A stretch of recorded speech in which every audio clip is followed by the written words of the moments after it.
आपको पता है कि मैं पिछले वीडियो में पूरी तरह से बता नहीं पाया था। मैं 2 ही टॉपिक पे बात किया था और मैं ये तीसरा टॉपिक लाया हूँ। तो जो भाई लोग पिछला वीडियो नहीं देखे हैं तो चैनल पर जाकर देख सकते हैं हमारे पिछला वीडियो। तो चलो शुरू करते हैं आज का टॉपिक। हमारा तीसरा टॉपिक है अभिलाषा। मतलब हम किस प्रकार अपने जीवन में अभिलाषा लाते हैं और हमारे जीवन में किस प्रकार मृत्यु आती है, ये हम पे डिपेंड करता है। क्योंकि हमारे जीवन में अभिलाषा है तो हमारा जीवन अंधकार से भरा हुआ है और हम अंधकार को कैसे मिटाएं, कैसे इस अभिलाषा को अपने जीवन से निकाल दें, आइए मैं वचन के अनुसार बताता हूँ। तो हमारा वचन है याकूब अध्याय 1 वचन 14 और 15।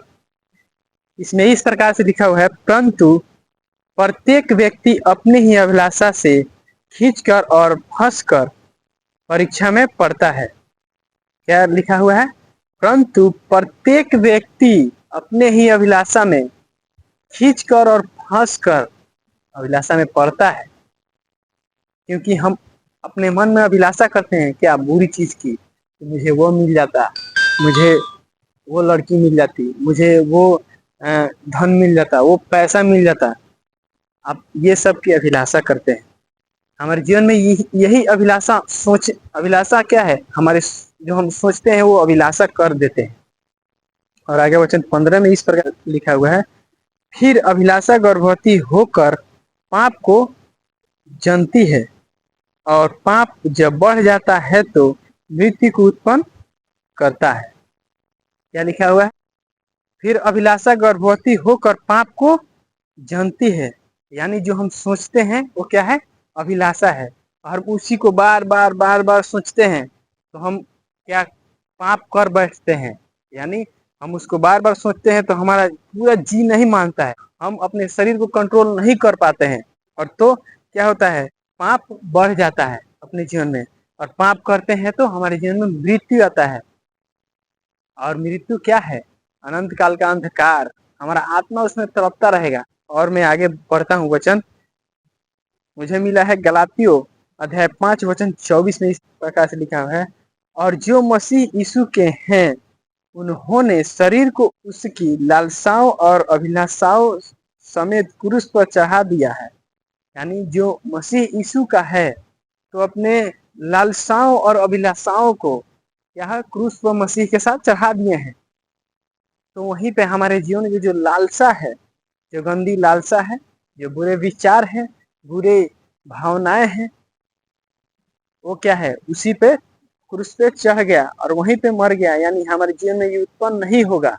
और आगे लिखा हुआ है नीति वचन अध्याय 6 वचन 25 इस प्रकार से इसमें लिखा हुआ है, क्योंकि सुंदरता देखकर अपने मन में उसकी अभिलाषा न कर, वह तुझे अपने कटाक्षे से फंसाने न पाए। क्या लिखा हुआ है?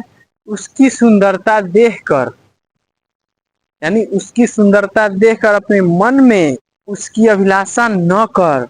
यानी हम किसी वस्तु को देखते हैं या किसी लड़की को देखते हैं या किसी चीज को देखते हैं तो हम उसके प्रति अपने मन में अभिलाषा करते हैं, काश वो मेरा हो जाता, काश वो मेरी हो जाती।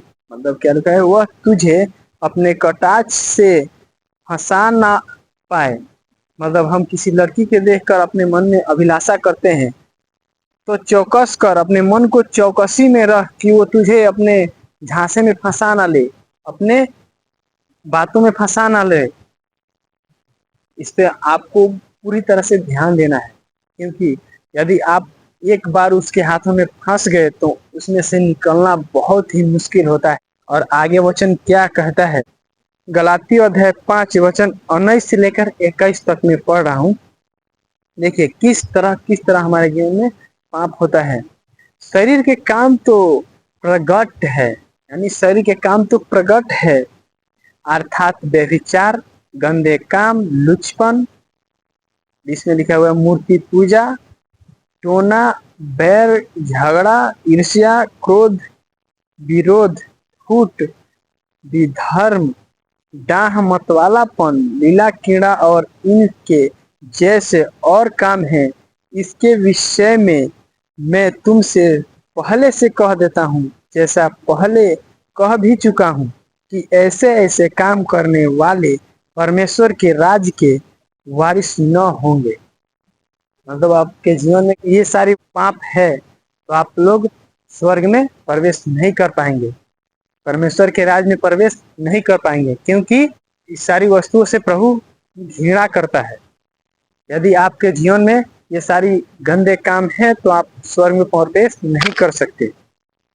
और आत्मा का फल क्या है, पर हमसे परमेश्वर कैसी उम्मीद रखता है कि हम कैसे जिए, ये मैं आपको बताता हूँ वचन के अनुसार। गलाती अध्याय 5 वचन 22 और 23, इसमें इस प्रकार से लिखा, पर आत्मा का फल प्रेम, आनंद, शांति, कृपा, भलाई, विश्वास, नम्रता, संयम है। ऐसे ऐसे काम के विरोध में कोई भी व्यवस्था नहीं। मतलब ऐसे ऐसे जो काम है उसकी कोई भी व्यवस्था नहीं है। मतलब कोई ऐसे, यदि आपके पास नम्रता है, आप आपको कोई चिढ़ा रहा है, आप कुछ नहीं बोल रहे हैं, आप नम्र होकर आराम से बैठे हुए हैं अपने जगह पे, तो क्या कोई कुछ कर सकता है आपका? नहीं कर सकता है। तो इसी प्रकार ये सारी वस्तु का अपने आपके जीवन में होना जरूरी है।